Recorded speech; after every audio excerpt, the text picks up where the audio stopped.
ભગવાન રામ સત્યનું સ્વરૂપ છે તો ભરતજી પ્રેમનું સ્વરૂપ છે. એક ભાઈએ નાના ભાઈ માટે થઈ અને વનવાસ કર્યો, કારણ કે ગાદી ભરતને અર્પણ થાય એટલા માટે પિતાજીના વચનને પરિપૂર્ણ કરવા માટે થઈ અને વનની યાત્રા સ્વીકારી. પરંતુ જ્યારે નાના ભાઈને ખબર પડી, ભરતને ખબર પડી, અને એવા સમયે ભગવાન રામને લેવા માટે ભરતજી વનમાં જાય છે, પરંતુ રામ પાછા નથી આવતા અને ભરતને ગાદી આપવાની વાત કરે છે. અને એવા સમયે ભરતજીએ ગાદીને નથી સ્વીકારી, રામજીને પાદુકા સ્વીકારી છે.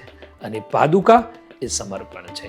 આ બાજુ ભગવાન રામે પાદુકા અર્પણ કરી છે અને એ પાદુકા ભરતજીએ ગાદી ઉપર બિરાજમાન કરી છે અને પોતે નંદીગ્રામની અંદર નિવાસ કરે છે. તો આ ભાઈ ભાઈનો પ્રેમ છે. અહીંયા કોઈ જ પ્રકારનું સ્વાર્થ નથી. એક પિતાજીના વચનને પરિપૂર્ણ કરવા માટે જાય છે, તો બીજી બાજુ ભાઈ પ્રત્યે પ્રેમ જગાડી અને સાધુ વેશમાં નંદીગ્રામની અંદર નિવાસ કરે છે અને અયોધ્યાનું શાસન પાદુકા ચલાવે છે. તો આ ભાઈનો પ્રેમ આજે ઘરે ઘરે પહોંચવો જોઈએ અને ઘરે ઘરે રામ અને ભરતની જેમ પ્રેમ વહેવો જોઈએ. જય શ્રી રામ.